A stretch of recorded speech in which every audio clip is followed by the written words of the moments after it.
Bon, salam alaikum, barma shame bela jele, anga fuli bo bela jele ye. Momo ni ba social kono 28 iri amanje,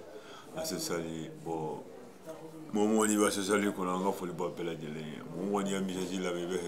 iba la mengo. Akaya bela jele moko, bo misa abora mun kama, abora femi kama no e polisi ko la fo be asosali ambe barake sufrat lega, asosali be ambe barake ko. Ya fo me wala.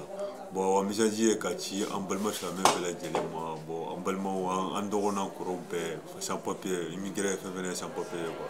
fole kacha bela jele mo ni misaji la me ibala me quoi nyamu ni misaji e ibe herke ibala me quoi misaji dabora mu kama dabora mi kama sans papier nunana ni mina polisi na circulation na quoi bon ni polisi na circulation na bo ikana jama ikana yado bolo quoi no yininga la papier mimi bolo no yininga ibe frege wa do mo quoi bon après nous il fana kata ni garder vous la fana bon nous a papier dima ki ka papier si bon papier mi si quoi bon ni ta donc ni quitter le trou de quoi papier ikara mina ka ikaya si ten quoi ikara di mo mi ba kala ou nous mina kata iblaye bon garder vous la bon ni te français mais bon ibe rege ku ka mo di mo mi me singa bomona ga me na sri ibe bomona de ni mo mi be bomona ga na sri ye marga de fana iba fu ku ka mo la mo mi me marga ka me quoi na sri ye fula de fana iba fu ku ka mo ni nga mi be fula ka me quoi ya fo bla ni te sige yere expliquer français fana la quoi bon nous papier di mo papier ikara so ka papier sien te ka sur des papier min ite chugo do papier min quoi donc o do ka fo nyana quoi donc wa ko la sur les métro sur ni fem bela nyele ka e ka tu quoi ya fo bla contrôler mo la do quoi bon kana sila pour jouer le combat ñu ya tu ya botini drone différence ba ñu mo te quoi ko le drone do ka fo nyana donc salam alaikum rahmatullahi ta'ala salam alaikum balma salamo bela jele bon andaka kuma kando blama amni CSP 20 mu ka mo de ko donc ani association ni sigi si sa be sans fla boko donc en ka association ku yemi donc ambe no lu de fawe bi ko ka hakle jigi fana bilawma ka to jamana min na ambala ko ante jamana nyana mala ko parce que folo tumba fe me bi utan fe ko donc an ko ni farla ñon ka association be ya 38 heures à manger donc ambe ma keme fla ani bina ni dobo ko donc ambe na kuma munu fa ya association ka to la quoi donc an ka association sigi kami mi mo min be barake 10 euro mo min te barake 5 euro mais en ta fe mo sika boni carte wure ni association nga carte te ko ni police yi mina be sika o irewla donc problème tala nu ya e dro baro ka fo ko ani ni mo be ñoko fe nan tarani ni préfecture la dro na e voleri ke dro mo be chaya kana ko donc be to e ko bon premier chose mi be jamana min kono ko ka boli fe nunu ka gelew ma an kanu sunya ko ni ya sunya ko fitini e ba fo ko fitini do me olu bolo ko gelemando be se ka tagani ko ale motifu be se ka ke ka ko bon CSP 20 mu fana ambe ya donc ambe réunion ke chaque mercredi à 19h donc ambe manefu fana ke quoi manefu fana kore mi donc ambe ka revendication de fodoro parce que problème mu ban kuna kaira ka faje sans papier de anti signali ke anti bandi anti drogue talay donc an ko ni be andro ambe lité quoi kaira gouvernement la donc am makube papier de la ka barake mais en ta fait mo ka metro suya bon donc CSP 21 fana ansigi ka ambe ya ko ani quartier mo be tege dirende ñoko mako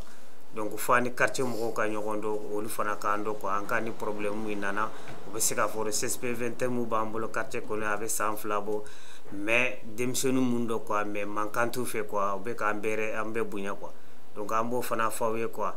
donc circulation chogo yalla bebaro jamana na be aka gele donc ni minana ni tara police sola ikana tani to were CSP ka carte mi mbabolo doro na yo ira doro nu tarana we wote problème yo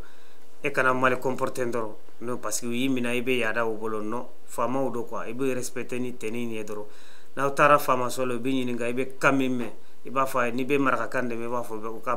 maraka do chim ni be bamana kande me bamana kambe sore ni be tubawe flakande me flakambe sore be kanka fe be me iba fu ye tuguni ki mankene harni foueti ni la afuye ki mankene nu banaka dokotoro dima donc tiatu bolo ibe tla ka fuye tuguni ko ibika association mo wele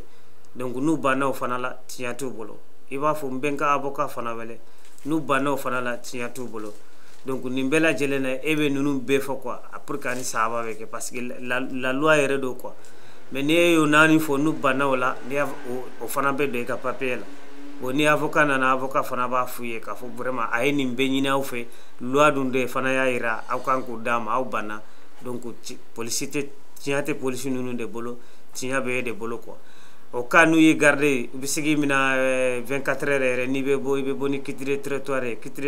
do be 48 heures ki ga jamana bla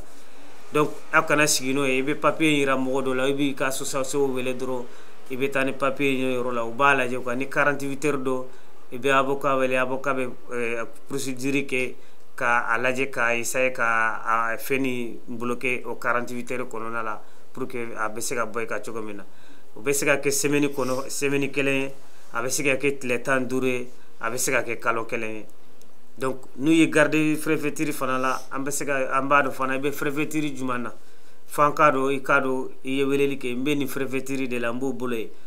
ibe commissariat jumana fana foy ko to fana do de ni association wele bo de fo be ni commissariat la de donc mo be wuli katara abe ni commissariat de la ani to beta mbe nyogo fa ambe fara nyogo ka kata foye amma kube ni karsala ba bolo gardabila akabla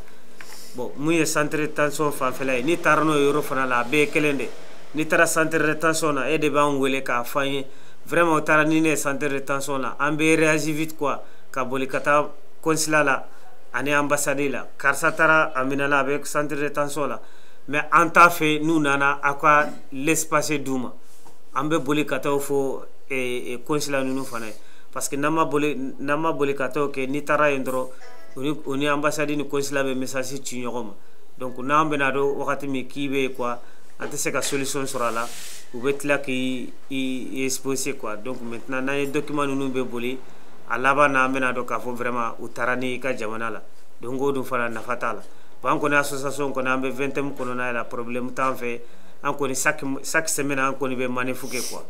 donc ambe ñini bela jelen fe beka sura konona la beka boka chaya donc pour que amba era gouvernement la ani sans papier ou de ante signali ke ante bandi ankoni makobe papier de la ka barake pour que ambe sega ambalima nafa chugomina donc o video de drone de ka monter ka fawe katla ka irawla quoi bo video ni drone te ambe sega ka tuma be de quoi parce que ambe information de di mogoma ni contrôle nana dro kanay ci ayra parce que ni teni tout la ibe siku bugo mais ni teni bugo dro 100 ans prison ibo de ke har jugement te ke ka donc faut be ka oblé kunare ubetani mo do ko mi yere chukala teni ndoro nda ya bo nyogona sino fo taw ni nyogonche donc mafsani mais ni tarno yoro la dro bi kalme fo itala ibe kami medro dobe ubi ambete de dro rasisi ko pasi fare finendo olu fare jelendo non odo bode ke nu tarnu yere ubi garre ulafe ubi bila ibe ta dobe ibe si ubi bila ibe ta quoi mais ni mali comportera bolo sira la circulation na o de be agele ya kateme ko be la jelengo quoi bo ante ala deli wala quoi amba ala deli de ambe ka sago soro anna na sira min na sira gelemando an ka tila ka sigi sira nɔgɔma na quoi an kana tani o sira gelema ɲɔgɔn ye quoi o dɔrɔn de k'a fɔ aw ye quoi merci